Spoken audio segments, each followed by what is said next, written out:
அனைவருக்கும் வணக்கம். Welcome to cinema land. இன்னைக்கு நம்ம பார்க்க போற படம் அலெக்ஸ் கார்லண்ட் டைரக்ஷன்ல சமீபத்தில் வெளியான சிவில் வார் என்ற அமெரிக்கன் அட்வென்ச்சர் த்ரில்லர் படத்தோட விமர்சனத்தை தான் இன்னைக்கு நம்ம பார்க்க போறோம்.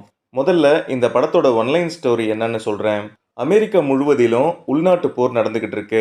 வெஸ்டர்ன் ஃபோர்ஸ் என்று சொல்லப்படுற கிளர்ச்சியாளர்களோட ஆர்மி வாஷிங்டன் டிசி அடைகிறதுக்குள்ள எப்படியாவது அமெரிக்கன் பிரசிடென்ட்டை இன்டர்வியூ பண்ணணும்னு 4 பேர் கொண்ட ஒரு பத்திரிகையாளர் குழு நியூயார்க் நகரத்திலிருந்து வாஷிங்டன் டிசிக்கு சாலை வழியா போகிற பயணம் தான் இந்த சிவில் வார் படத்துடைய மொத்த கதை. இனி இந்த படத்துடைய டீட்டெயில் ரிவ்யூவுக்கு போகலாம். இதுவரை என்னோட சேனலை சப்ஸ்கிரைப் பண்ணலன்னா சப்ஸ்கிரைப் பண்ணுங்க, கூடவே பெல் பட்டனையும் ப்ரெஸ் பண்ணுங்க. நான் ஏற்கனவே சொன்ன மாதிரி அமெரிக்கா முழுவதிலும் உள்நாட்டு போர் நடந்துகிட்டு இருக்கு. தொடர்ந்து 3வது முறையா ஆட்சி அமைச்ச அமெரிக்கன் பிரசிடென்ட் கிளர்ச்சியாளர்களுக்கு எதிரான போர்ல ஏறக்குறைய வெற்றியை நெருங்கிட்டோன்னு ரேடியோவில் மக்கள் கிட்ட பேசிக்கிட்டே இருந்தாலும் கிளர்ச்சியாளர்களோட ஆர்மி சில நாட்கள்லேயே ஒயிட் ஹவுஸை கேப்சர் பண்ணிடுவாங்கன்றது தான் உண்மையான சிச்சுவேஷன்.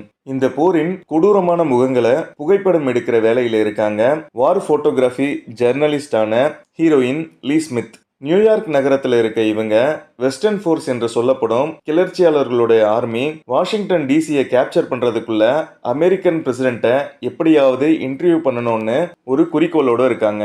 இதுக்காக கூட வேலை செய்யற ஜோயலோட சேர்ந்து சீனியர் ஜெர்னலிஸ்டான சாமியை சந்திச்சு ஐடியா கேட்குறாங்க. இப்ப நிலைமை சரியில்லை, அதனால வாஷிங்டனுக்கு போக வேண்டாம்னு சொன்ன சீனியர் ஜெர்னலிஸ்ட் சாமியையும் கன்வின்ஸ் பண்ணி கூட சேர்த்துக்கிட்டு சுமார் 1300 கிலோமீட்டர் தூரம் உள்ள வாஷிங்டனை நோக்கி கார்ல கிளம்புறாங்க. ஒரு தடவை மனித வெடிகுண்டு தாக்குதல்ல மாட்டி ஹீரோயினால காப்பாற்றப்பட்ட ஜெஸ்ஸி என்ற இளம் போட்டோகிராஃபரும் இவங்க கூட சேர்ந்துக்கிறா. 4 பேரோட ஆரம்பிக்கும் இவங்களோட பயணத்துல இன்னும் 2 நண்பர்களும் கூட வந்து சேர்ந்துக்கிறாங்க. உயிரை பணயம் வச்சு செய்யற இந்த ஆபத்தான பயணத்துல பல தடைகளையும் தாண்டி சில அமெரிக்கன் சைக்கோ சோல்ஜர்ஸ் கிட்ட சிக்கி சின்ன பின்னமாகி கடைசியா 3 பேர் மட்டும்தான் உயிரோட வாஷிங்டன் டிசிக்கு வந்து சேர்றாங்க.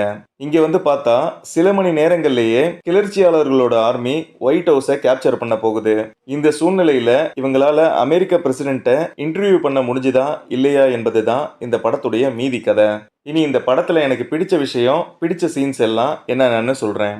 உள்நாட்டு போரால பாதிக்கப்பட்டிருக்கும் அமெரிக்காவில் தங்களோட உயிரை பத்தியும் கவலைப்படாம தொடர்ந்து மக்களுக்கு உண்மையான செய்திகளை கொடுக்க ஒரு பத்திரிகையாளர் குழு எந்த அளவு கடினமான மனதோட பல உளவியல் ரீதியான பிரச்சனைகளையும் தாண்டி வேலை செய்யறாங்கன்றத சொல்வதுதான் இந்த படத்தோட கதை.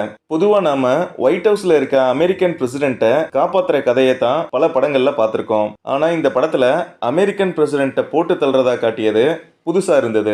அடுத்ததா இந்த படத்தோட ஒளிப்பதிவை பாராட்டியே ஆகணும். ஒரு நாட்டுல உள்நாட்டு போர் ஏற்பட்டா அந்த நாட்டோட நிலைமை, அங்க வாழ்ற மக்களோட இயல்பு இதெல்லாம் எந்த அளவு பாதிக்கப்படும்ன்றத ரொம்ப ரியலா படமாக்கி இருக்காங்க.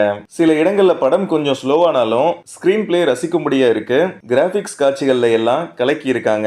படத்துல நடிச்ச அத்தனை பேரோட பெர்ஃபார்மன்ஸும் ரொம்ப நல்லா இருந்துச்சு. குறிப்பா பத்திரிகையாளர்களோட குழுவை துப்பாக்கி முனையில நிக்க வைக்கிற ஒரு அமெரிக்க ராணுவ வீரனுடைய கேரக்டர் மொத்தமா 5 நிமிஷம் கூட அவன் ஸ்கிரீன்ல வரமாட்டான். ஆனா அவனோட ஆக்டிங் கூட வேற லெவல்ல இருந்தது.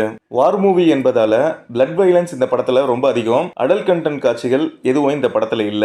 மொத்தத்துல வார் மூவி படங்களை விரும்பி பார்க்கறவங்களுக்கு இந்த படம் ரொம்ப பிடிக்கும். ஜெனரல் ஆடியன்ஸ் தாராளமா இந்த படத்தை ஒரு தடவை பார்க்கலாம். மீண்டும் ஒரு நல்ல படத்தோட உங்களை நான் சந்திக்கிறேன். இந்த வீடியோ உங்களுக்கு பிடிச்சிருந்தா லைக் பண்ணுங்க, மறக்காம என்னுடைய சேனலை சப்ஸ்கிரைப் பண்ணுங்க. நன்றி, வணக்கம்.